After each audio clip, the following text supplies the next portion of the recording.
Hoy vamos a continuar con el análisis de un sistema utilizando su función de transferencia, su función del sistema. Entonces, para recordar un poco cuál es la eh, visión general de esta parte, recordemos que si tenemos un sistema que es lineal invariante del sistema, lineal invariante del tiempo, un sistema LTI, tenemos aquí su entrada, venía aquí su respuesta al impulso que nos daba todas las características del sistema. Por ejemplo, si el sistema es con memoria, si es estable, si es causal, si es invertible, etc.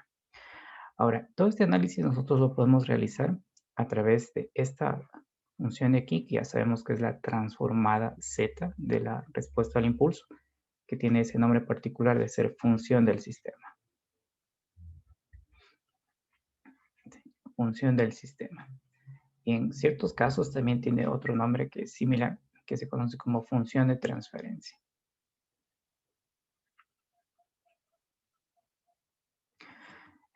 Sin embargo, nosotros vamos a utilizar este término, función del sistema.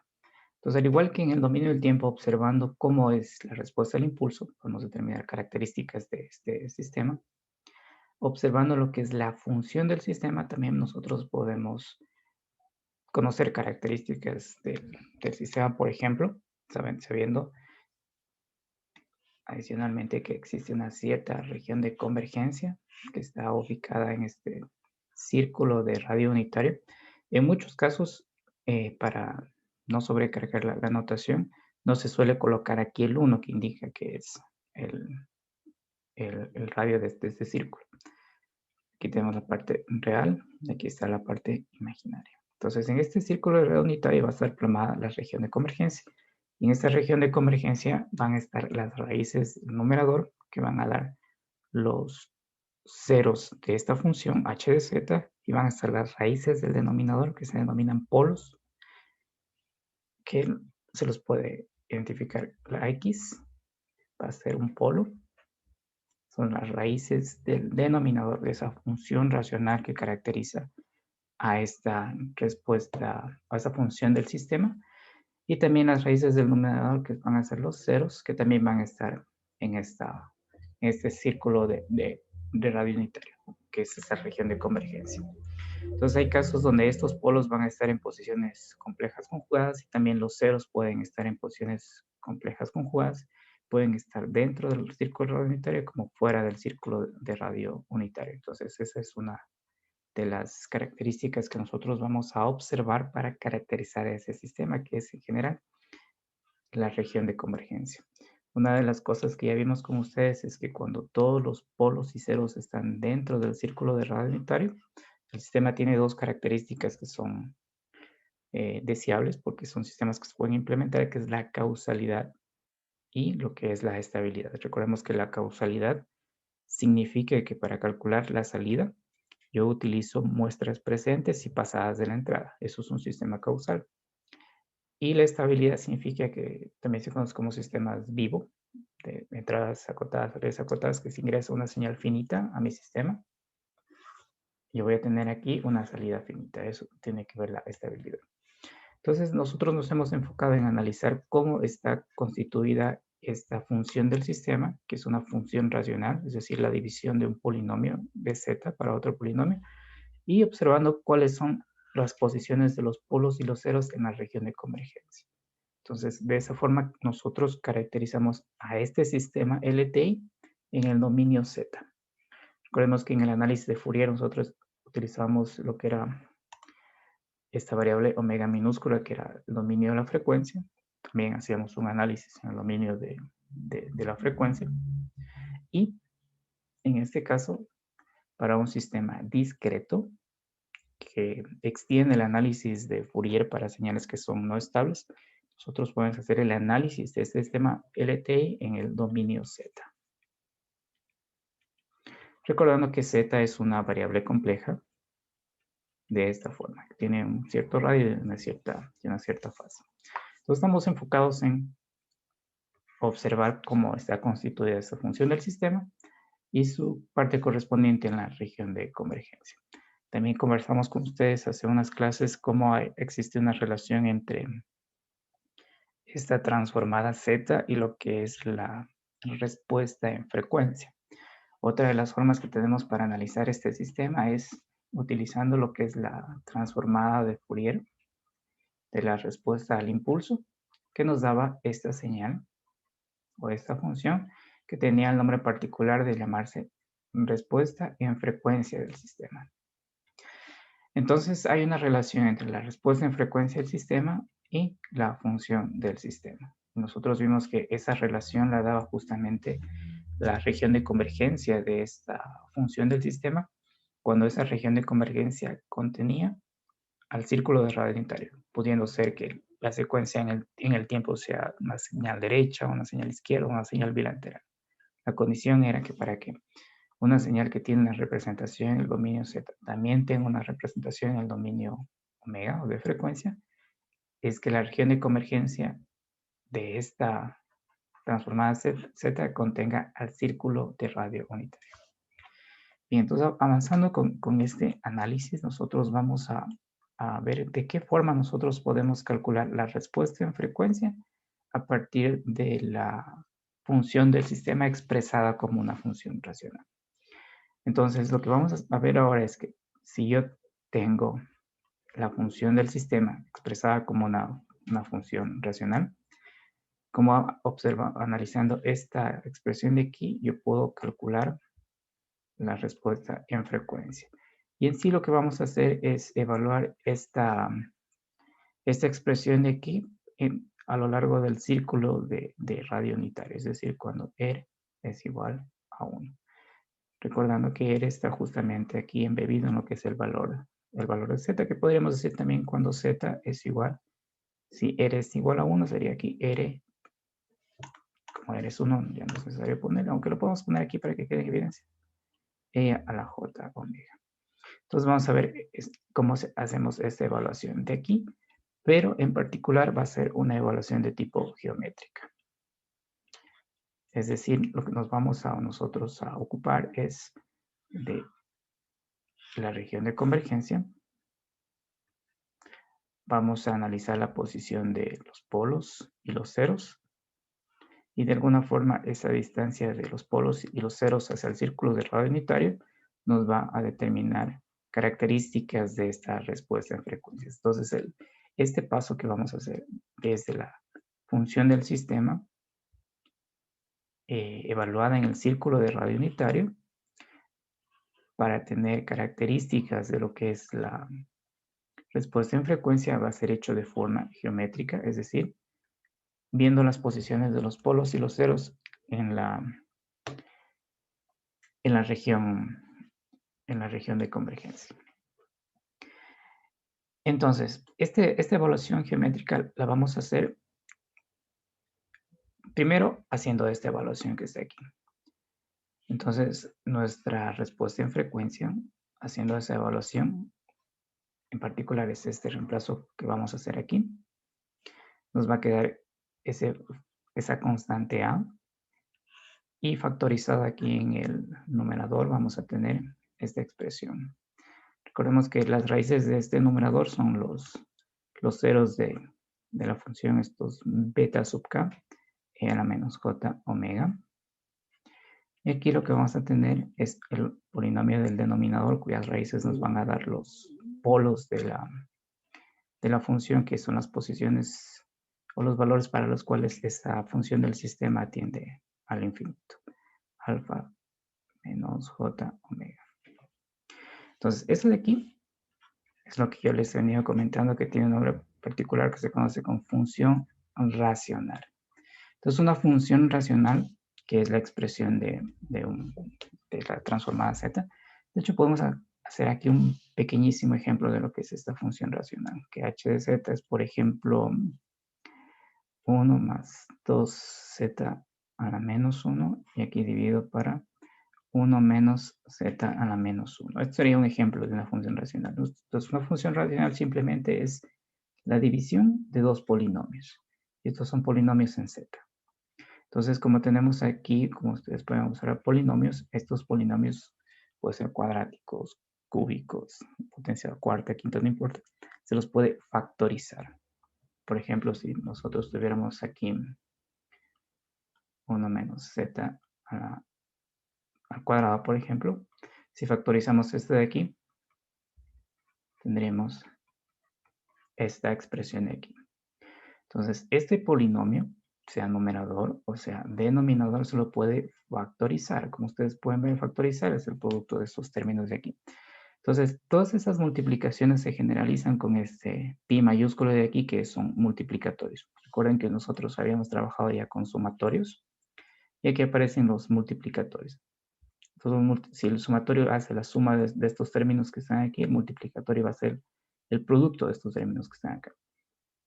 Entonces, esta parte que ustedes observan aquí, tanto en numerador como en denominador, es justamente una generalización de esta factorización que se hace con el polinomio del numerador y el polinomio del denominador, que es lo que define lo que es una función racional. Entonces, en este caso, esta función racional es una función h de z, donde hemos evaluado que z es igual a e a la j omega. Y esta evaluación que aparece aquí es justamente lo que les comentaba al inicio, que es evaluar esta función del sistema a lo largo del círculo de radio unitario.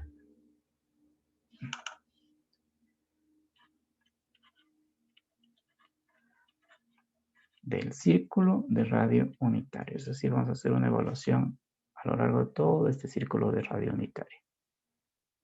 Entonces tenemos aquí nuestra expresión de la respuesta en frecuencia.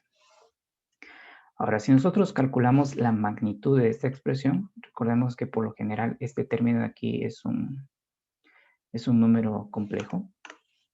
En ciertos casos es una expresión real cuando la señal en el tiempo es simétrica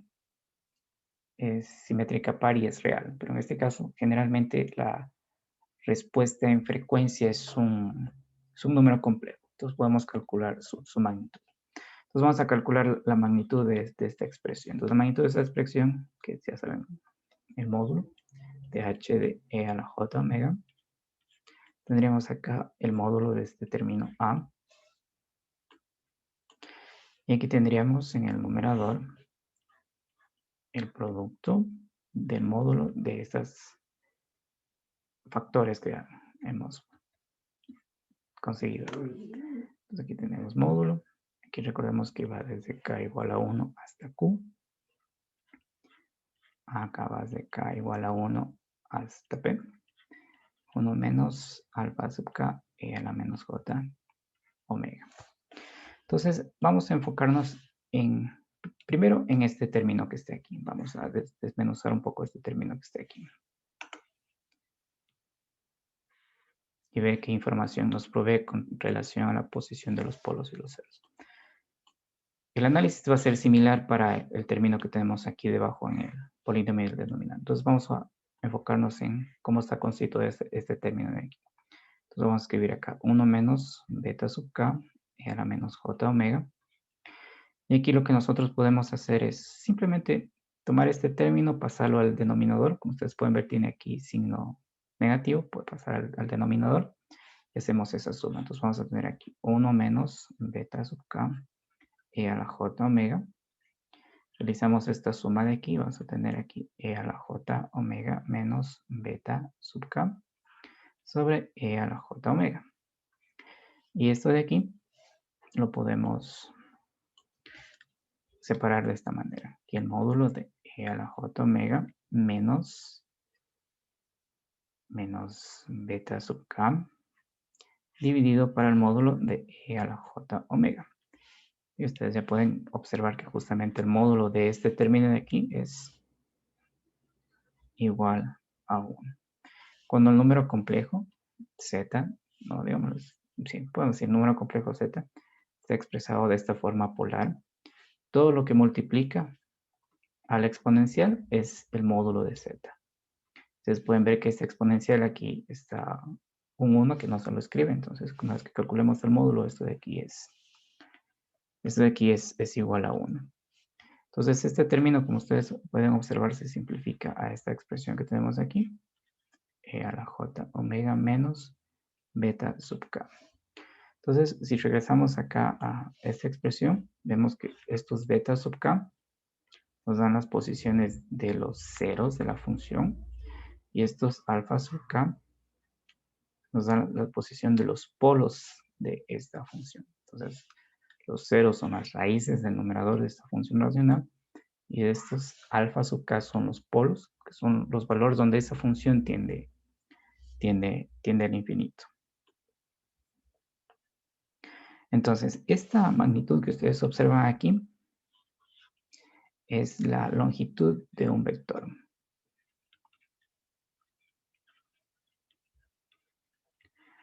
¿Y cuál es ese vector? Es un vector que va desde el 0 que está en B sub k hasta el círculo de radio unitario.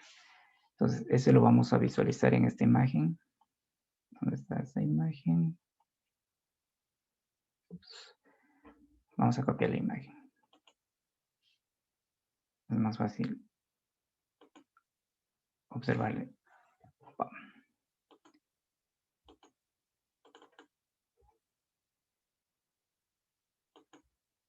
Vamos a observar esa imagen. Voy a ponerle aquí una pausa. Entonces, lo que tenemos ahí es la longitud de un vector desde, en este caso particular, el 0 hacia el círculo de radio unitario. Y con un análisis similar se puede observar, de hecho lo podemos hacer rápidamente, que lo que tenemos en el denominador es la distancia desde un polo hacia el círculo de radio unitario. Entonces, haciendo esa relación de distancias, podemos encontrar la magnitud de lo que es la respuesta en frecuencia. Entonces, déjenme buscar esa imagen para indicarles.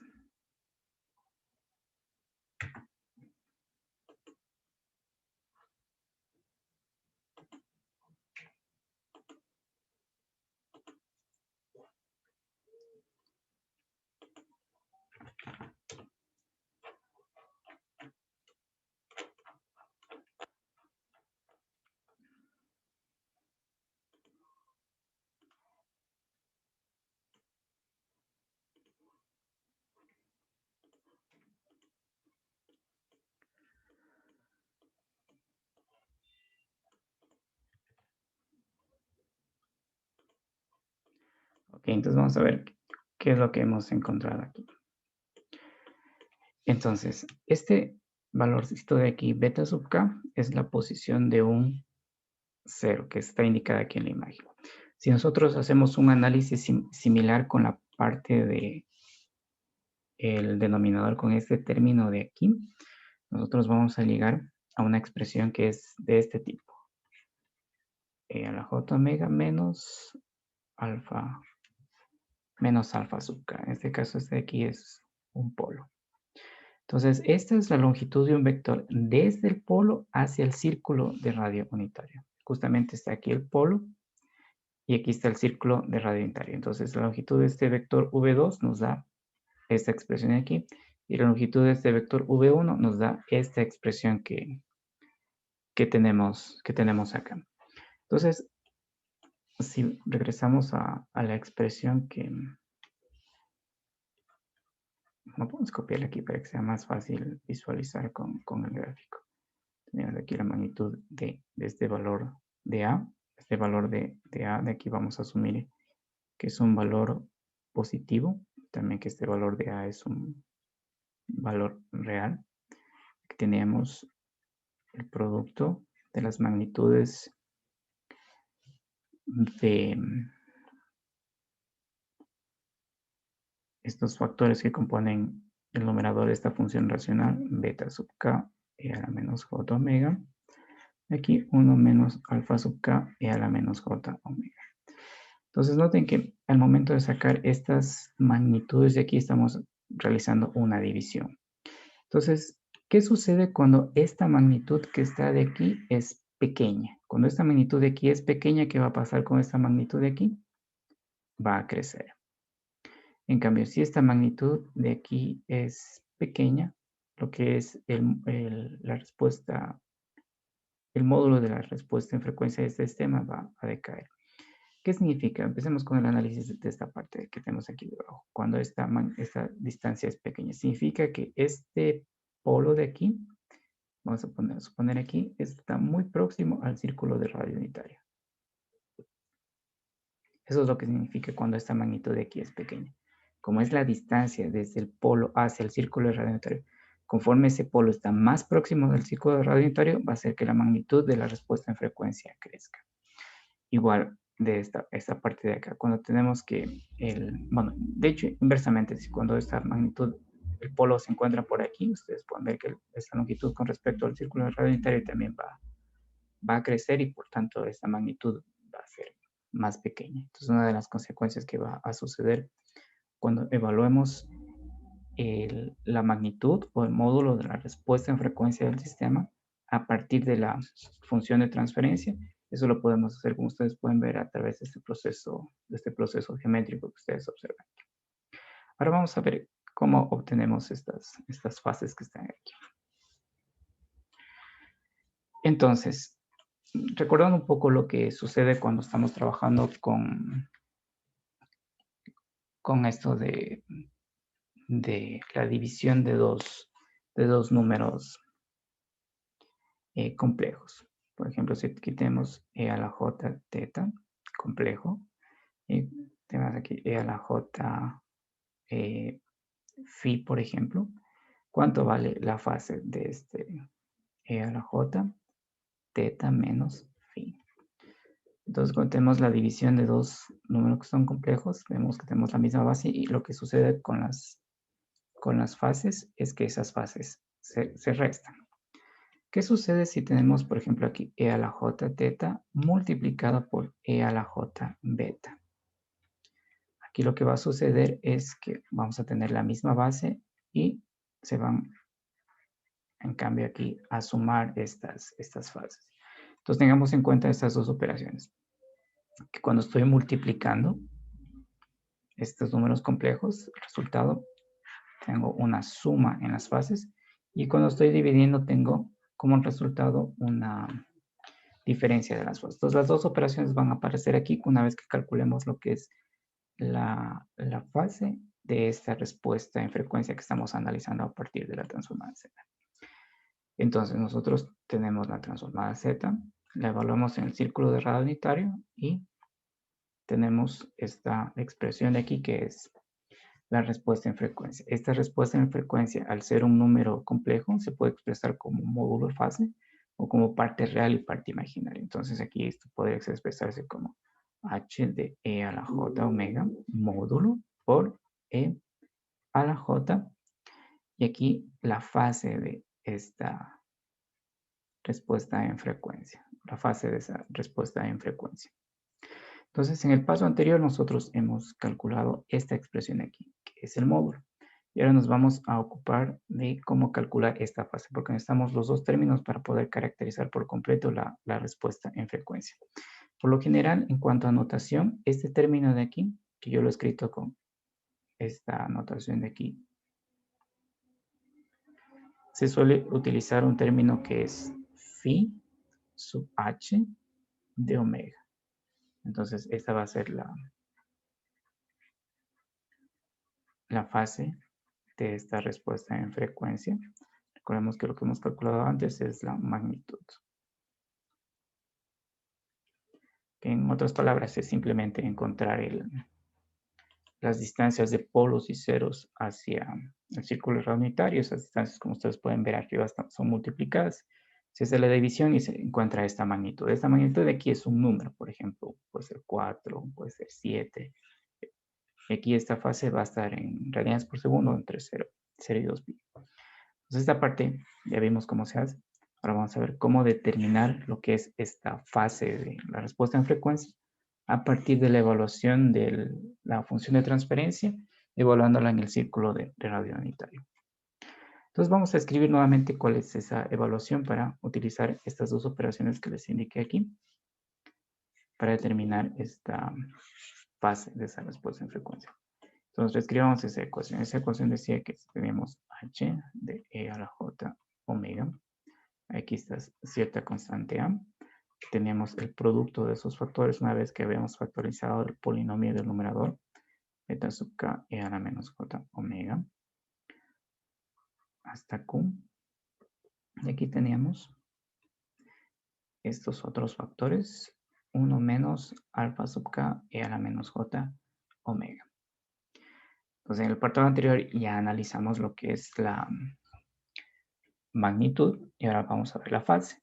Entonces, ustedes pueden observar que aquí lo que vamos a tener es productos, y cuando tenemos productos de términos que tienen la misma base, ya vimos en esa ecuación allá arriba, esas, eh, esas fases se van a sumar.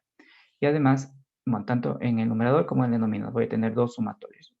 Y como esto lo vamos a dividir, al final el resultado de esta suma con el resultado de esta suma de aquí se va a restar. Entonces, la fase de esta expresión de aquí, que vamos a utilizar este símbolo que es un poco más conocido, que es phi sub h de omega. Recordemos que en el numerador vamos a multiplicar todos estos términos que son números complejos, y al multiplicar esos números complejos, lo que va a suceder con la fase es que se van a sumar. Tenemos Q multiplicaciones, entonces lo que vamos a tener aquí es Q sumas del argumento de 1 menos beta sub k e a la menos j omega. Recordemos que este término de aquí es el mismo nombre de la función de Wolfram matemática que utilizábamos para calcular la fase, cuando en el ciclo anterior nosotros trabajamos con el espectro de magnitud y el espectro de fase de la transformada de Fourier. Entonces, este término ARGEL es el argumento, calcula la fase. Calcula la fase. Entonces, ese es el resultado del cálculo de la fase de este numerador. Como estoy multiplicando, estas fases se van a ir sumando. Y ahora, como hago una división, es menos, y como abajo existe otro multiplicatorio, hasta P, del argumento de 1 menos alfa sub k e a la menos j, alfa sub k e a la menos j omega. Entonces, este menos de aquí, dejemos en evidencia que viene justamente de la división, y este sumatorio viene del producto. Viene del producto. Todo lo que podemos observar aquí es que esta fase de esta respuesta en frecuencia es la suma de las fases asociadas con los términos 1 menos beta sub k e a la menos j omega, que es el polinomio o los factores del polinomio del numerador, menos la suma de las fases de los términos que corresponden a los factores del polinomio de la división. Entonces aquí vamos a hacer nuevamente un pequeño ajuste matemático. Entonces, 1 menos beta sub k e a la menos j omega. Esto lo podemos reordenar de esta manera, como e a la menos j omega. Aquí e a la j omega menos beta sub k. Ustedes pueden ver que es simple verificar eso de aquí. Este término con este término va a ser igual a 1 menos, y aquí va a quedar beta sub k por e a la menos j omega, beta sub k por e a la menos j omega. Entonces, con este reordenamiento nosotros vamos a que quede en evidencia que es este término que está aquí. Este término que está aquí lo hemos reordenado de esta manera. Y ahora vamos a ver cómo va a quedar el cálculo del argumento de este término. Entonces, si yo hago el cálculo del argumento de este término por aquí, y hago el cálculo del argumento de este término por acá, pues lo que me va a quedar que el argumento es 1 menos beta sub k e a la menos j omega. Ustedes pueden observar que aquí tengo este producto de este término por este término que está aquí. Si yo calculo el argumento de este término, que sería la fase de este término, de e a la menos j omega, ustedes pueden ver que justamente lo que me da es menos omega. Me da menos omega. Vamos a recordar un poquito acá lo que era el cálculo del argumento. Entonces, en Wolfram Matemática nosotros teníamos esta función ABS y teníamos esta función. Este nos daba la magnitud de nuestra transformada de Fourier y este nos daba la fase de la transformada de Fourier. Entonces, si por ejemplo nosotros tenemos este número, que es R, E a la J omega, este término de aquí es la magnitud, y este término omega que multiplica al J es la fase de Z. Entonces, si a este número nosotros le calculamos el valor absoluto de de Z, lo que nos va a devolver es el valor de la magnitud, que es R.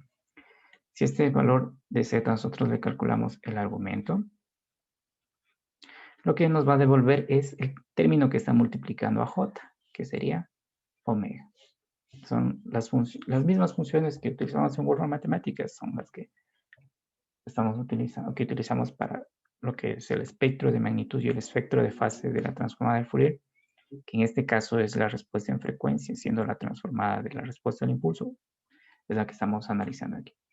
Entonces, el argumento de este término de aquí es justamente menos omega. Entonces, lo que nos va a quedar aquí es que una vez que saquemos el argumento de toda esta expresión, nos va a quedar igual al argumento o la fase de e a la j omega menos beta sub k menos omega, que es este término que hemos mostrado aquí. Y este término de aquí es el que nosotros le vamos a etiquetar como teta sub 1. ¿Cuál es ese teta sub 1? Si regresamos al gráfico, es este que está indicado aquí. Tenemos ahí este teta sub 1 menos omega, que es justamente recuerden que los vectores tienen una magnitud y tienen una dirección. En el apartado anterior calculamos la magnitud, que tenemos que dividirlas para encontrar la magnitud de la respuesta en frecuencia. Y ahora con este cálculo hemos encontrado estas dos fases de ese vector, teta 1 y teta 2. Entonces, si hacemos un análisis similar con la parte del denominador donde están los polos, lo que vamos a tener es que el argumento de 1 menos alfa sub k e a la menos j omega va a ser igual a teta sub 2, que va a ser similar a este teta sub 1 que está aquí, para ahorrarnos ese procedimiento, menos omega. Entonces, lo que hemos mostrado aquí es, si nosotros tenemos una función del sistema que caracteriza por completo a ese sistema LTI, de una forma geométrica nosotros podemos encontrar lo que es la respuesta en frecuencia. Obviamente este término de aquí está expresado como una función racional. Recordemos que la función racional es esa división de dos polinomios. Tenemos un polinomio en z en el numerador y un polinomio en z en el denominador. Entonces hicimos la evaluación a lo largo del círculo de radio unitario. Esta es la evaluación. Recordemos que el círculo de radio unitario tiene obviamente radio 1.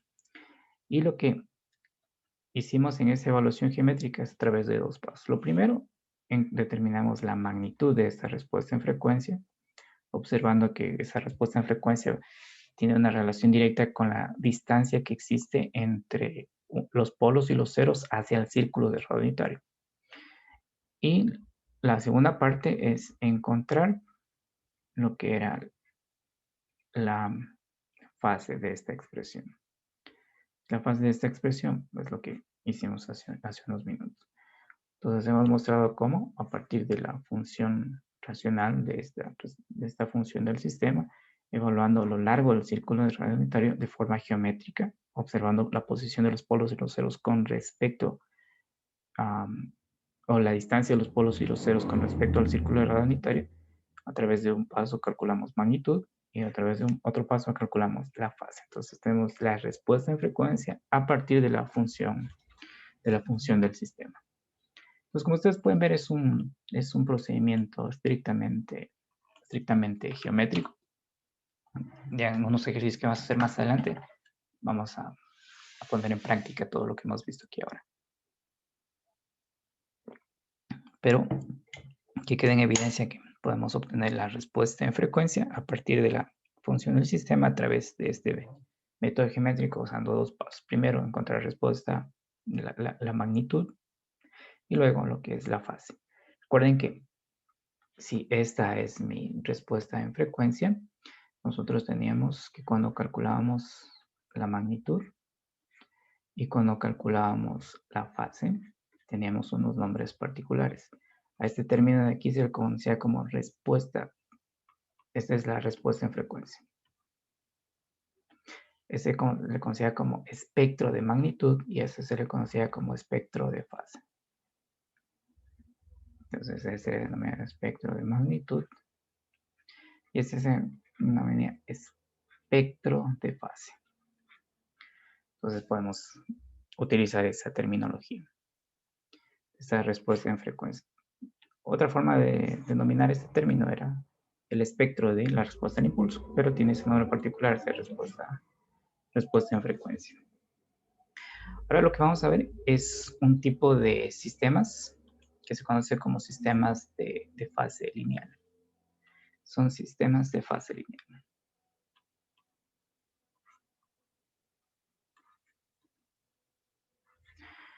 Entonces, fijémonos en esta parte que dice fase y lineal. Ustedes saben que, por ejemplo, si yo tengo esta expresión de aquí, esta es una línea recta. Y esta línea recta puede ser caracterizada, por ejemplo, sería 2x menos 1, por ejemplo. Entonces, cuando nos referimos aquí a lineal, es a una ecuación similar a la que está en este ejemplo. Por ejemplo, este de aquí es la magnitud, perdón, la pendiente. Esta es la variable independiente y este es el desplazamiento que tiene con respecto a... Es como un tipo así, una transformación de variable independiente cuando hacíamos desplazamientos. Obviamente yo puedo tener una línea recta de este tipo. Bueno, es igual a y. Donde y es igual a x, por ejemplo. Aquí la pendiente es 1, el desplazamiento es 0. Entonces, esta parte que tiene que ver con lineal es con ecuaciones similares con las que se caracterizaba a una línea recta. Y esto de fase es justamente lo que conversamos un poquito más arriba, que si yo tengo que z es un número complejo expresado de forma polar, este valor que multiplica la exponencial es la magnitud y lo que está multiplicando el j es la fase. Entonces lo que vamos a ver en este tipo de sistemas de fase lineal es que este término que está multiplicando a j va a tener una característica similar a estas ecuaciones de la línea recta. Entonces vamos a ver cómo están caracterizados estos sistemas de fase lineal, que en general es un análisis de la respuesta al impulso, y esta respuesta al impulso son respuestas al impulsos finitas, que son denominadas respuestas FIR o FIR, respuesta al impulsos finitos. Entonces vamos a ver cómo están caracterizados estos sistemas de fase lineal. En general vamos a tener 4 sistemas de fase lineal que tienen que ver con la simetría de la respuesta al impulso y también con si la duración de esa respuesta al impulso que es finita es un número par o es un número impar. Aquí vamos a aplicar algunas propiedades de la transformada Z, por ejemplo, la propiedad del desplazamiento, la propiedad de la simetría conjugada para simplificar los cálculos. Entonces, lo que nos vamos a esperar, sistemas cuya fase es lineal. Ecuaciones más o menos similares a este tipo. Entonces, si nosotros tenemos un sistema que es lineal e invariante al tiempo, un sistema que es LTI, recordemos que los sistemas LTI están caracterizados por completo por la respuesta al impulso. Y si hablamos en el dominio de la frecuencia o en el dominio Z, por la respuesta en frecuencia o por la función del sistema. Entonces, si usted conoce HDN, sabe todo del sistema. Si usted conoce HDE a la J mega, que es la respuesta en frecuencia, conoce todo del sistema. Y si usted conoce la función del sistema, también conoce todo de ese sistema. Entonces, vamos a analizar estos sistemas LTI con esta respuesta en frecuencia y ver qué característica debe tener para que sea un sistema de fase lineal.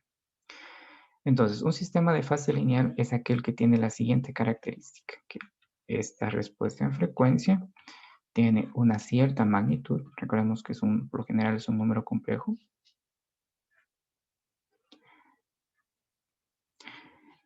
y la fase es de la siguiente manera, E a la menos J alfa omega. Y recordamos del ejemplo anterior, esta justamente es una ecuación de una línea recta con una cierta pendiente omega y en este caso no existe desplazamiento. Existe un término que se conoce como el atraso de grupo.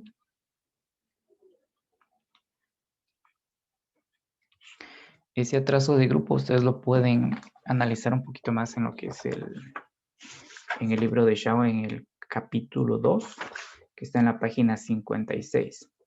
Entonces, este atraso de grupo está definido como menos la derivada de la fase de la respuesta en frecuencia. Entonces, aquí vamos a definir lo que es mejor dicho, mencionar lo que es el retraso de grupo para caracterizar un poco de una forma alternativa lo que es un sistema de fase lineal. Entonces, este atraso de grupo está definido como, o mejor dicho, la notación es tau sub h. Esta h de aquí es la letra que utilizamos para etiquetar la respuesta al impulso. De omega es menos la derivada de la fase. Noten que aquí estamos utilizando otra vez la notación que escribimos arriba con respecto a omega. Entonces, este de aquí es un sistema de fase lineal, que no es nada más y nada menos que esta fase de aquí sea justamente una ecuación que caracteriza una fase lineal. Entonces, este término que está aquí se lo puedo escribir como menos j, perdón, de esta forma. Lo puedo escribir como j phi sub h de omega. Es una forma de, así como escribimos así el módulo, escribimos así la fase. Entonces, si este término lo colocamos aquí para calcular el atraso de grupo, lo que podemos ver es que cuando el sistema es de fase lineal, este atraso de grupo es constante y es igual a alfa. Es igual a alfa. Alfa es un valor constante, que es un número real. Es una constante. Entonces hay dos maneras de definir que es un sistema de fase lineal. La primera es a través de la respuesta en frecuencia. Observamos la característica que tiene la fase, que ustedes pueden ver que es todo lo que multiplica a j, es la fase. Si esa fase de ahí tiene una ecuación similar a lo que es una ecuación de una línea recta, decimos que el sistema es de fase lineal. Otra forma alternativa, utilizando esta definición de atraso de grupo, que está definido como menos la derivada de la fase, y tiene que ser constante. Existe una generalización de los sistemas de fase lineal que se conoce como sistemas de fase lineal generalizados, donde ahí aparece un término que hace el desplazamiento de esa línea recta, que sería algo similar a lo que les mostré aquí. Este término hace el desplazamiento de esta línea recta con respecto a C. Entonces, en esta fase aquí va a aparecer un término adicional, y ese término adicional nos va a dar un tipo de sistema que se conoce como sistema de fase lineal generalizado. Entonces, un sistema de fase lineal generalizado. Y aquí, este sistema de fase lineal generalizado va a tener algunas restricciones. Entonces, escribamos cuál es la respuesta en frecuencia del sistema de fase lineal generalizado.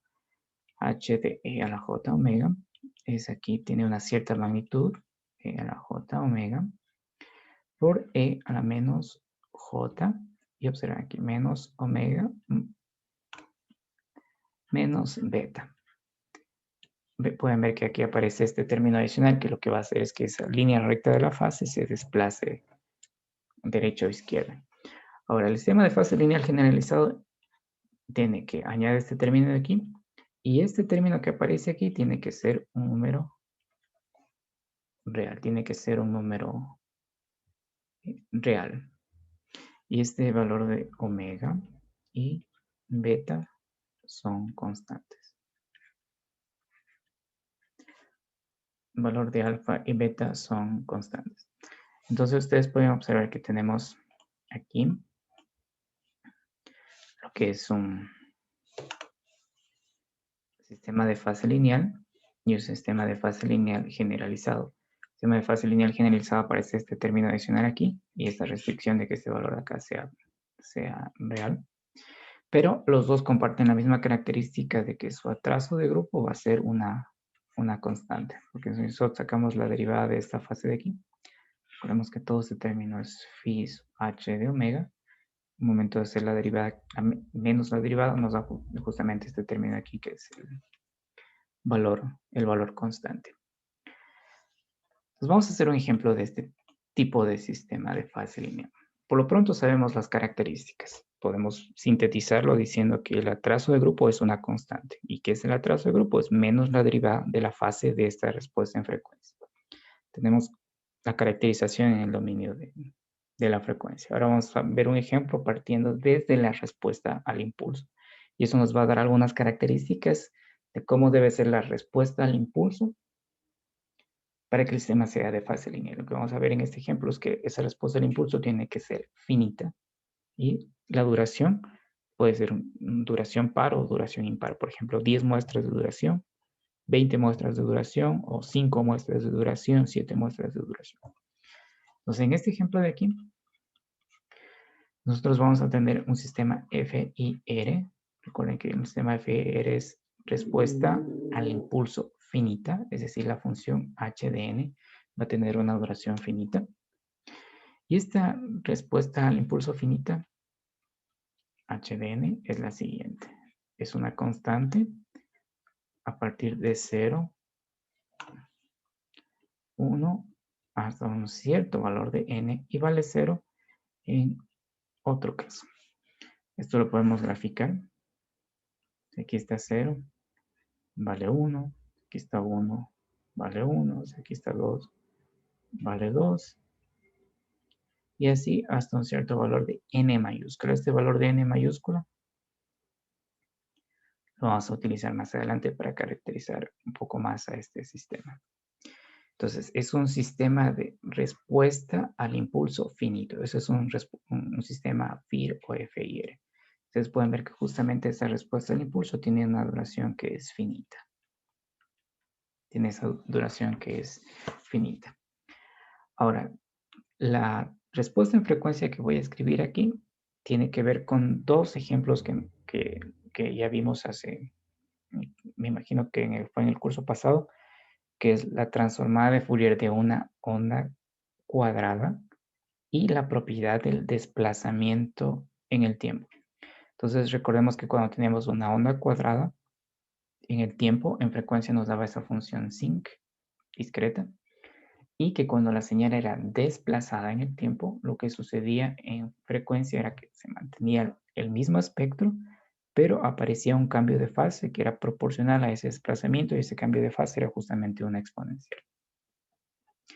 Entonces, para escribir lo que es la respuesta en frecuencia de este término que está aquí,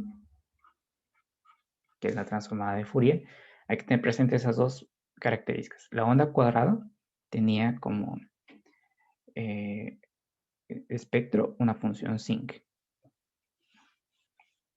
Dibujémosla aquí más o menos, cómo era esa onda cuadrada que nosotros calculamos la transformada de Fourier. Tenía esta característica.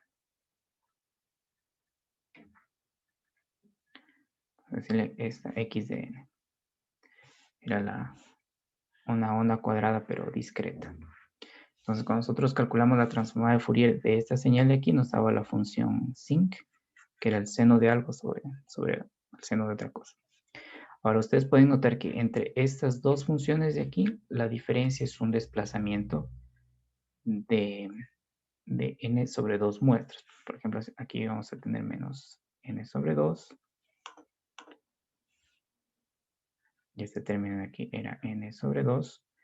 Entonces, la diferencia entre estas dos señales es un desplazamiento de n sobre 2 muestras. Y cuando hay un desplazamiento en el dominio del tiempo, en el dominio de la frecuencia, hay un cambio de fase que se ve justamente con la multiplicación de una exponencial con una fase proporcional a ese desplazamiento. Entonces, hay que tener en consideración esos dos resultados, que ustedes lo pueden buscar en el libro de Penge, está justamente el cálculo del espectro de esta señal de aquí. Entonces, sabiendo cuál es el resultado y también sabiendo que es un resultado conocido que ha sido desplazado en el tiempo, lo que voy a tener aquí es, primero va a quedar en evidencia el desplazamiento, e a la menos j n medios por omega, desplazamientos de n medios. Y aquí el espectro de esta señal que estaba acá, que es el seno de n más 1 medios omega sobre el seno de omega medios, el seno de omega medios. Entonces, este es el espectro de esta respuesta al impulso finita que está aquí. Ahora, lo que ustedes pueden observar es que para saber si el sistema es de fase lineal, yo tengo que fijarme en, bueno, noten que esto de aquí es la magnitud y este término de aquí es la fase. Ustedes pueden observar que si extraigo de aquí la fase, es menos n medios omega. Fácilmente se ve que es ecuación de una línea recta, tiene una fase lineal. Y si hago el cálculo de el atraso de grupo, que es menos la derivada de eso de aquí, es n medios, que es una constante. Y este término de aquí es un término real. Entonces, este sistema, que es un sistema FIR, con esa respuesta al impulso, es un sistema de fase lineal, donde el valor de alfa es n medios. Volvamos acá a la ecuación para que veamos de dónde sale alfa. Aquí está la ecuación que estamos utilizando aquí debajo. ¿Y cuánto vale beta? Como beta no existe, entonces beta vale 0. Entonces vamos a quedar en este ejemplo de aquí para después analizar cuáles son los tipos de sistemas de fase lineal, observando que la restricción que deben tener es que primero la respuesta al impulso tiene que ser finita. Y esto justamente va a crear una cierta simetría y antisimetría que va a crear algunos tipos de filtros de fase lineal. En particular son 4 tipos de fase lineal. Vamos a hacer la primera pausa y analizar esos tipos de filtros.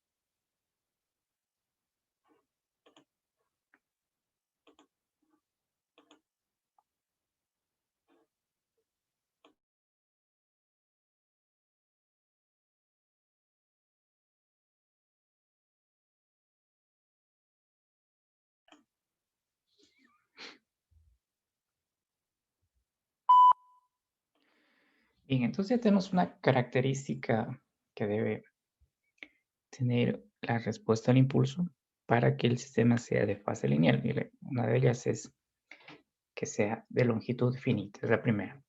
Ahora, existen dos condiciones que se conocen como condiciones suficientes, es decir, que si se cumple esa condición, automáticamente ya es un sistema de fase mínima que tiene relación con la simetría de esta respuesta al impulso. Entonces vamos a conversar un poco sobre esta simetría. Si ustedes recuerdan, en el curso pasado nosotros cuando hablábamos de simetría tenemos la simetría par y la simetría impar. Y esa simetría par decía que si tengo una señal x de n y esa señal es igual a su reflejo, la señal es simétrica par. Y la simetría impar nos decía que si yo invertía en amplitud y reflejaba la señal, me daba la misma señal, tenía simetría impar. Existe una terminología para ese mismo tipo de características, que si la señal es simétrica par se le dice simplemente señal simétrica. Y si la señal es simétrica en par se le dice señal antisimétrica. Entonces, aquí vamos a utilizar estos dos términos que tienen relación con lo que es simetría par y simetría impar, que ya hemos trabajado con ustedes antes. Entonces, para que el sistema sea de fase lineal, ya vemos que una de las características es que debe ser un sistema FIR, un sistema FIR, de respuesta al impulso finita, como el ejemplo previo que vimos. Y una condición suficiente para que el sistema sea de fase lineal, tomando en consideración que esta respuesta del impulso es una función real, es que esta respuesta al impulso sea simétrica. O podríamos decir simétrica. ¿Para qué significa esa condición suficiente? Es que esta respuesta al impulso h de n, que es finita y es real, ahora tiene que ser simétrica. De esta forma, n menos n. Entonces vamos a analizar brevemente qué significa esta simetría de aquí a través de un gráfico. Es mucho más interesante verlo de forma gráfica. Entonces aquí vamos a trabajar solamente con el intervalo. No nos interesa cuáles son los valores que tiene h de n por lo pronto.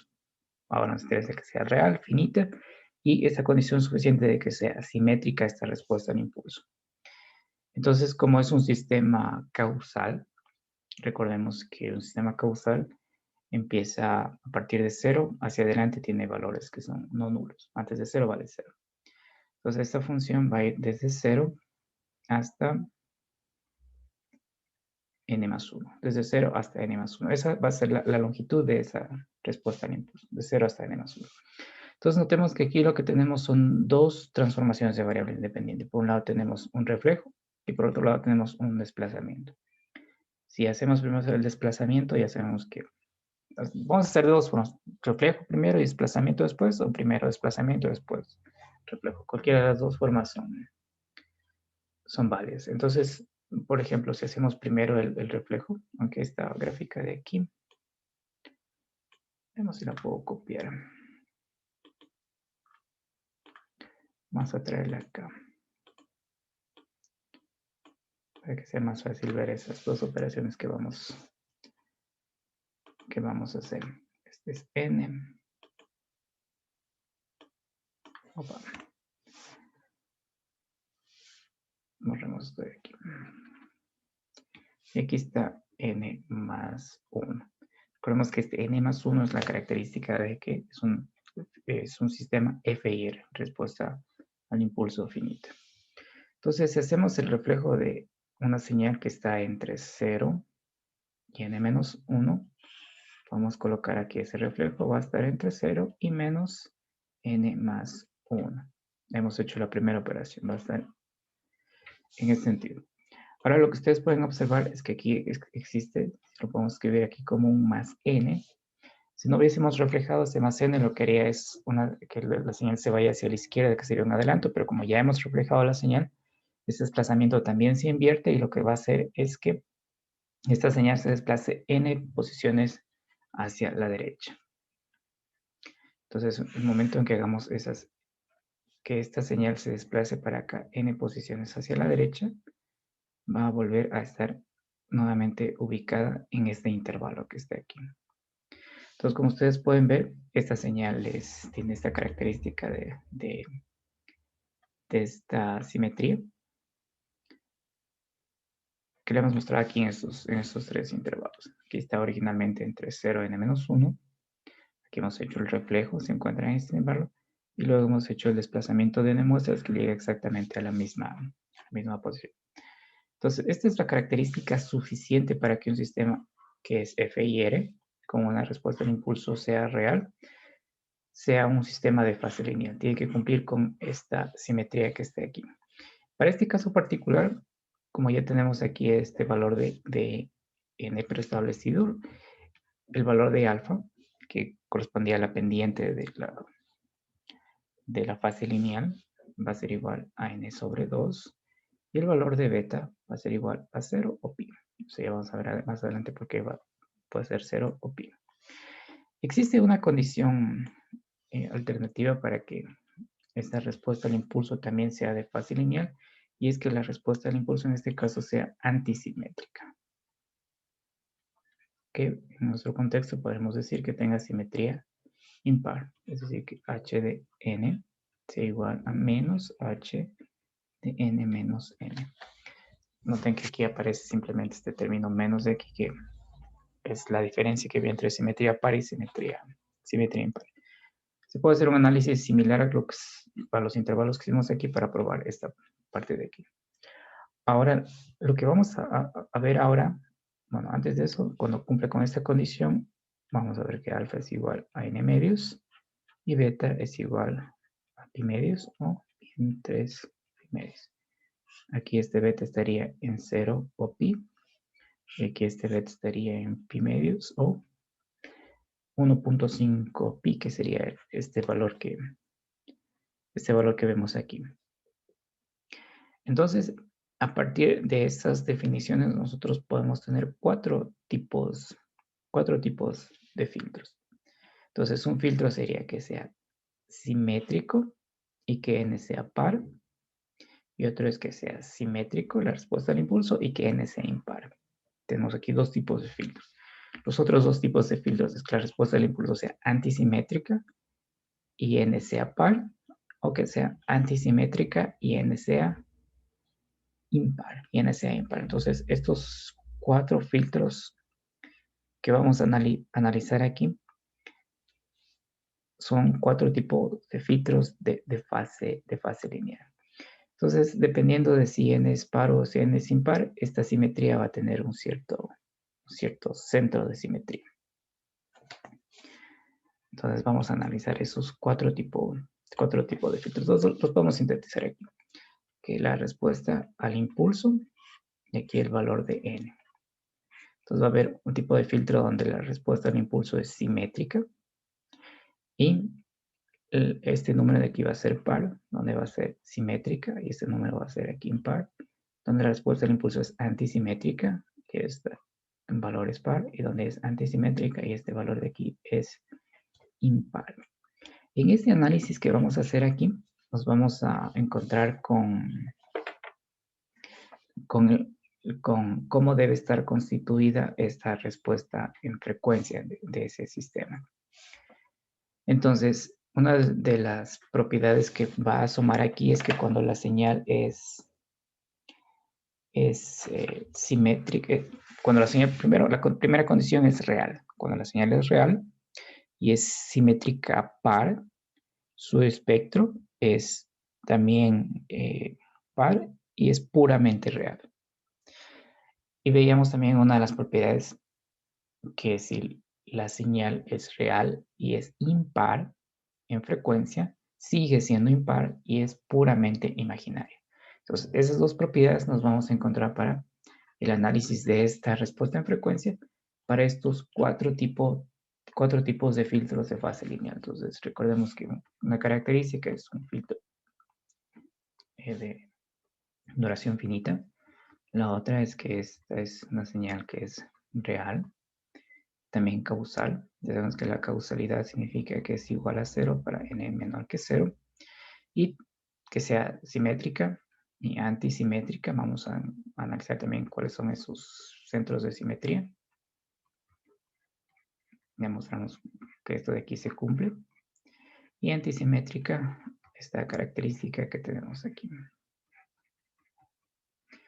Y con todo eso de aquí, vamos a formar la respuesta en frecuencia y analizar estos cuatro tipos de filtros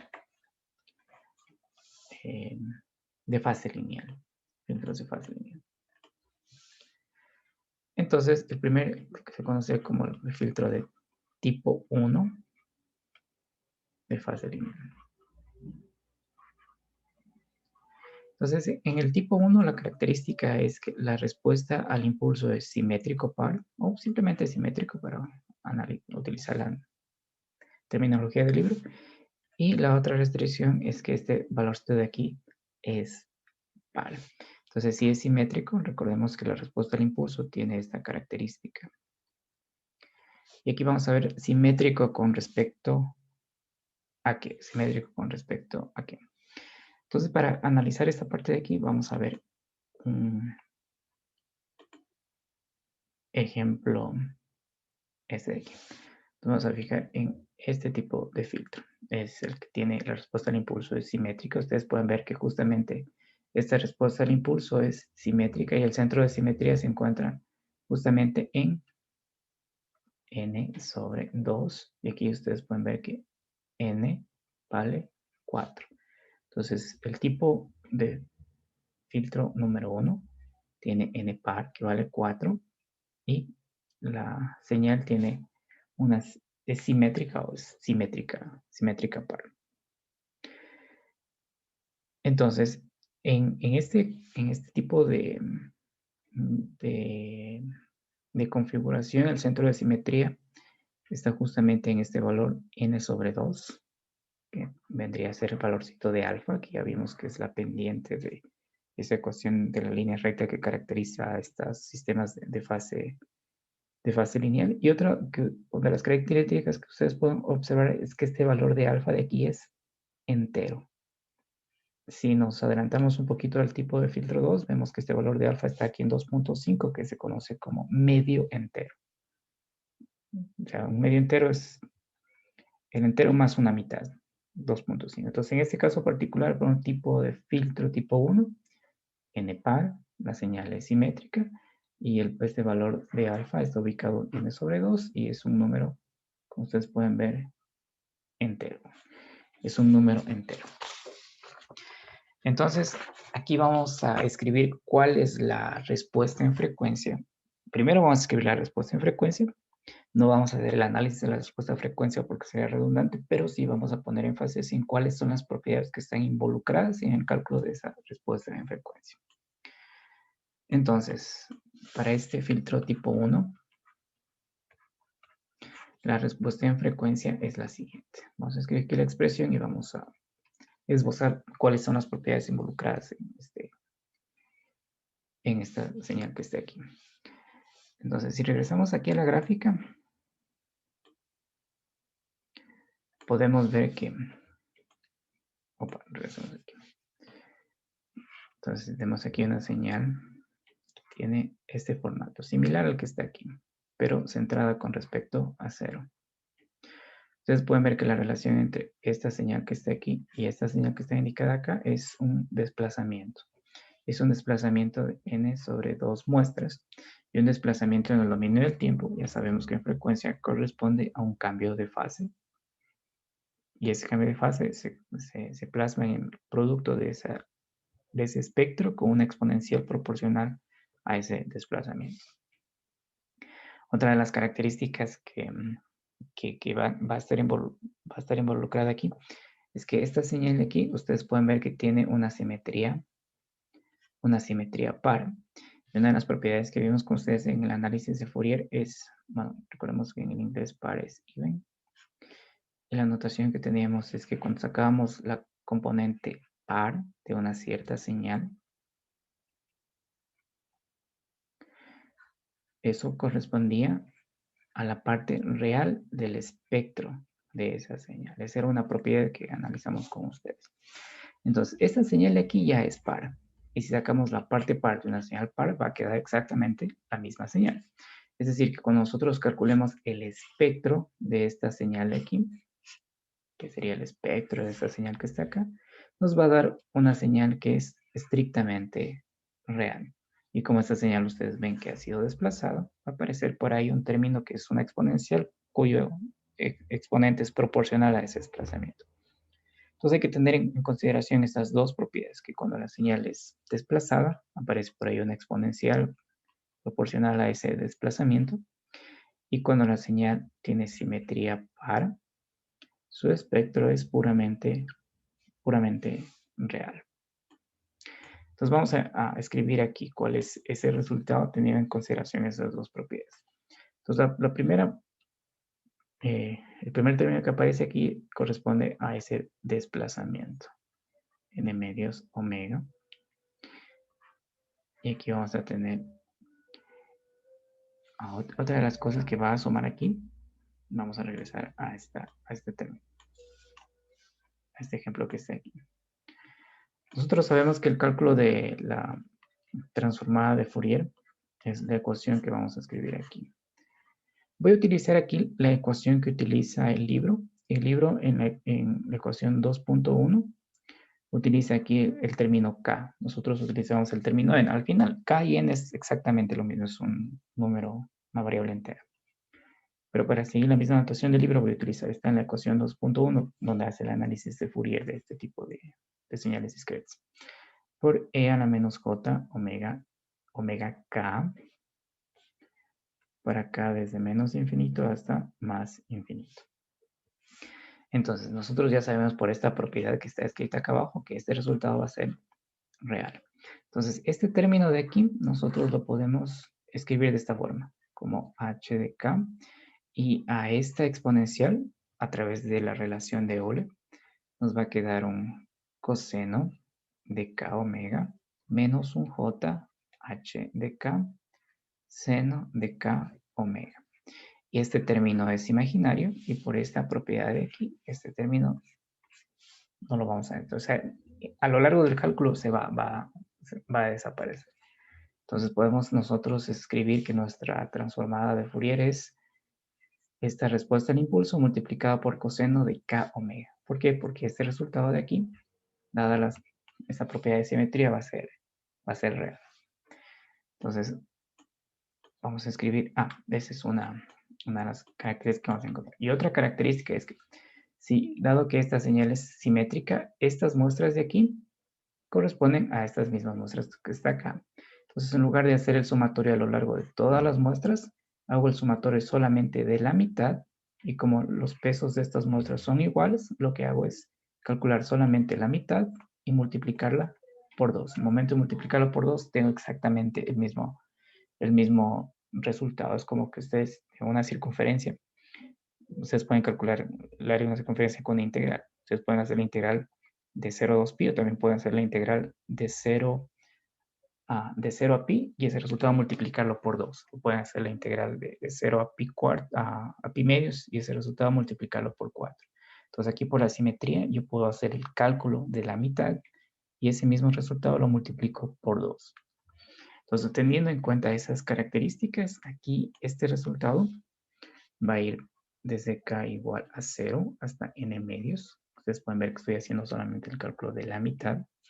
Y aquí voy a tener el 2, que corresponde justamente a doblar esa magnitud, dado que estoy calculando solamente la mitad, y por simetría la otra mitad va a ser igual. Y aquí tengo la respuesta al impulso con esa característica de simetría que mostramos más arriba, por el coseno de k omega. Entonces ya sabemos que este coseno de k omega viene justamente de esta simplificación que hemos mostrado acá arriba, porque el resultado es real. Aquí está este coseno de k omega. Este valor de 2 corresponde a la simetría. De hecho, ustedes pueden ver que estoy haciendo simplemente, en lugar de hacer de 0 hasta n, estoy haciendo de 0 hasta la mitad, n más 2, entonces multiplico por 2. Aquí está ya la característica de la simetría. Recordemos que la simetría de esta señal es esto que está aquí. Como estoy trabajando solamente con la mitad, n medios. Entonces, esto ya está involucrado aquí. Y este término que aparece acá es justamente por el desplazamiento de la señal en el dominio del tiempo, que en frecuencia se traduce en lo que es un cambio de frecuencia. Entonces, esta es la respuesta en frecuencia para un filtro lineal tipo 1, donde la respuesta al impulso es simétrica y donde el valor de n, que es la duración, es par. Entonces, el análisis, o sea, este análisis aquí se puede hacer directamente con la ecuación que corresponde a la transformada de Fourier de una señal discreta, que es esta aquí. Se puede hacer. Ustedes van a llegar exactamente al mismo resultado. Pero es mucho más fácil analizar el resultado a la luz de las propiedades que ya hemos visto, como es de desplazamiento, de simetría, y de que si la señal es real y par en el dominio del tiempo, en frecuencia sigue siendo par, o sea, la simetría siempre se mantiene, pero el espectro es puramente real, o es simplemente real, como observamos aquí, por ese término coseno. Entonces ya tenemos caracterizada aquí la respuesta en frecuencia de este tipo de filtros. Ahora vamos a ver cómo es la respuesta en frecuencia del el filtro que se conoce como tipo 2. En este caso tenemos que h de n es simétrico y n es impar. Entonces vamos a ver aquí un ejemplo de cómo es esa respuesta al impulso. Ustedes pueden observar aquí que n es impar. Aquí está el centro de simetría que me va a dar el valor de alfa, n medios. Este valor de alfa en el libro, bueno, ustedes como dominan el inglés, ya saben que esto de aquí es medio entero. Entonces, un medio entero es un número que es el entero más la mitad, que sería 2.5. Otro ejemplo de un medio entero sería, por ejemplo, 7.5. Entonces, medio entero es el entero y una mitad. Entero y una mitad. Entonces, aquí ustedes pueden ver como n vale 5, este valorcito de alfa, que es pendiente de esta fase lineal es 5 medios, que es 2.5. Entonces, en este caso es un medio entero lo que es este valor de alfa. Y ese determina cuál es el centro de simetría de este tipo de filtro, de este filtro tipo 2.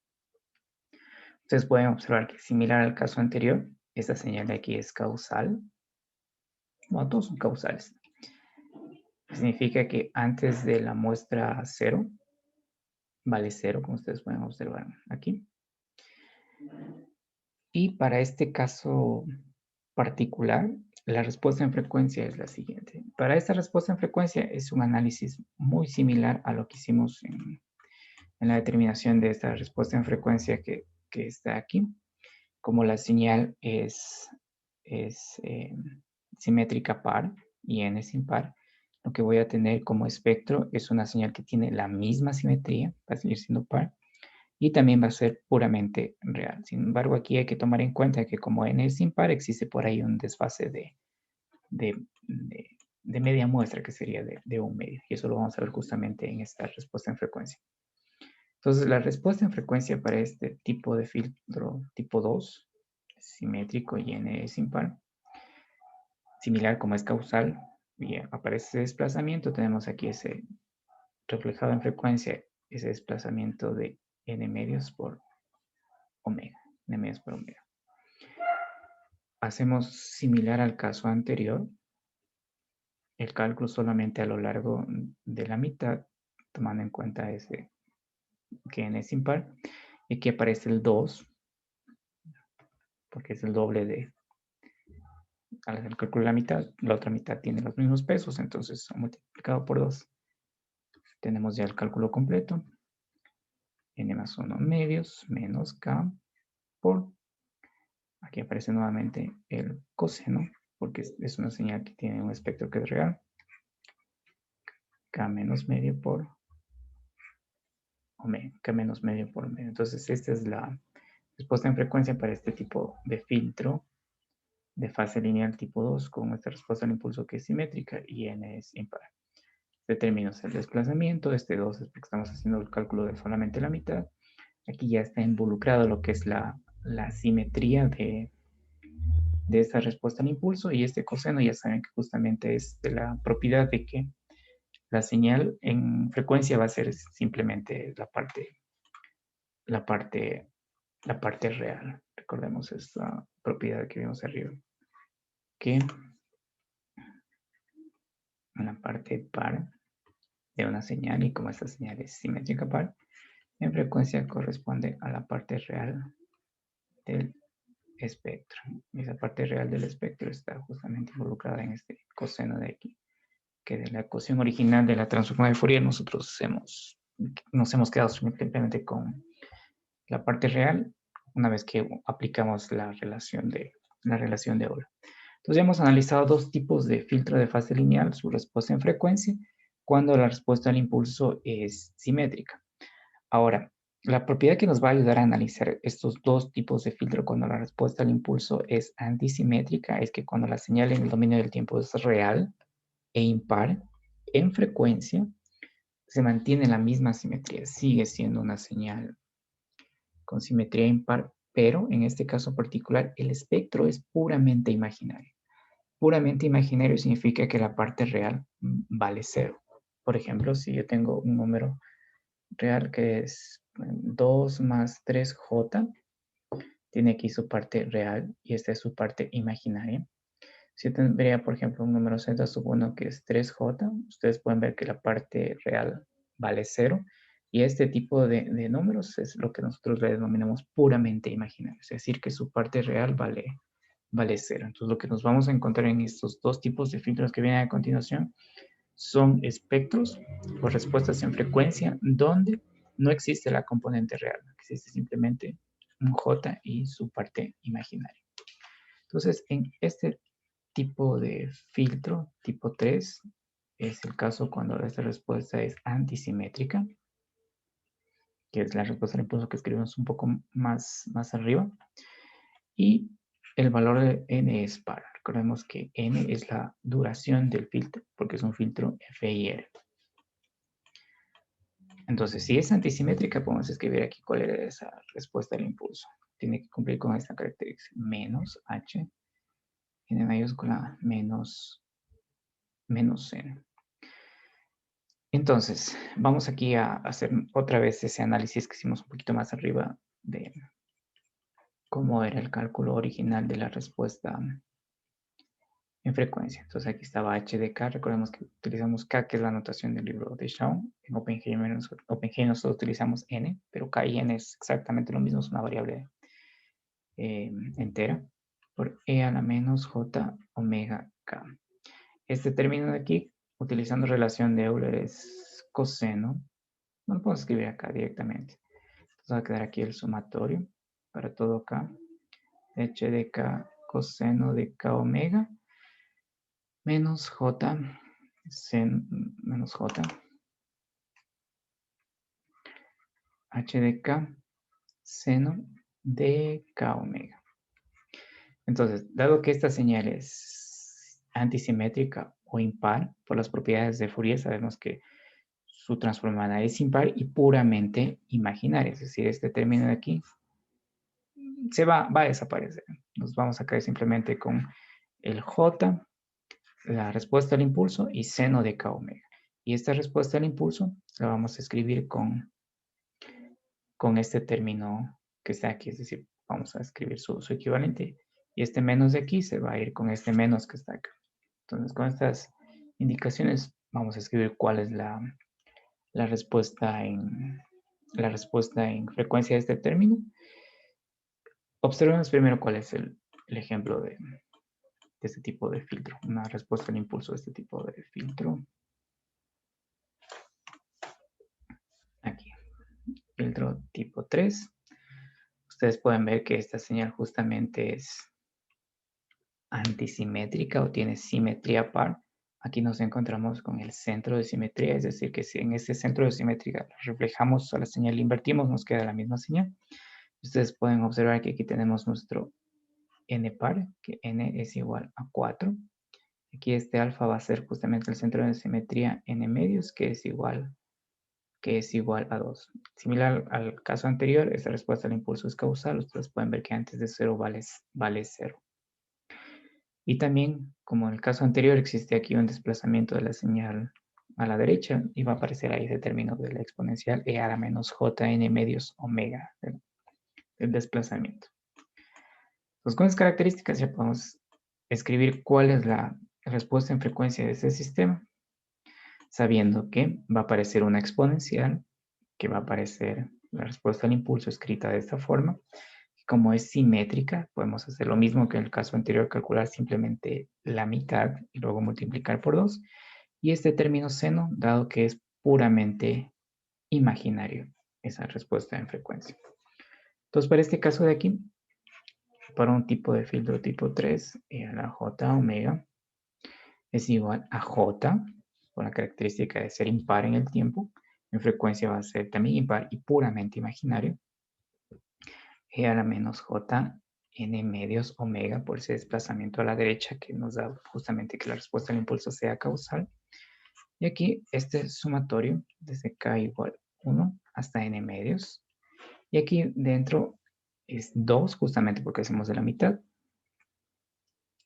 La respuesta al impulso que es la que está indicada aquí, pero escrita de esta manera. Sería n medios menos k por el seno de k omega, que ya mostramos aquí que aparece justamente esa propiedad que va a ser puramente imaginario. Entonces aquí ustedes pueden ver que es puramente imaginario este espectro, por esa característica de la simetría impar que está en el dominio del tiempo. Ahora, el último tipo de filtro, ustedes, ¿dónde está? Ya lo pueden más o menos intuir que es el tipo de filtro 4. Veamos aquí. Tipo de filtro 4 igual h de n es antisimétrico. Y este n en este caso ya es un número impar. Entonces, si volvemos al ejemplo que estamos observando acá, podemos observar que aquí n es impar. La señal es justamente antisimétrica. Aquí está el centro de simetría. A partir de este punto se refleja y se invierte la señal, se ve que es justamente simétrica impar o antisimétrica. El centro de simetría es igual a un medio entero, que sería en este caso igual 2.5, medio entero. Aquí que este corresponde al valor de alfa, que es la pendiente de esa fase lineal. Y también va a ser puramente imaginario, es decir, nos vamos a quedar solamente con la parte del seno. Entonces, la respuesta en frecuencia de este sistema es h de e a la j omega. Es puramente imaginario, aparece aquí el j. Ese desplazamiento que hace que el sistema sea causal, que está reflejado en este cambio de fase. Y aquí otra vez aparece un sumatorio hasta la mitad. 2h, aquí ya colocamos la característica de lo que es antisimétrica.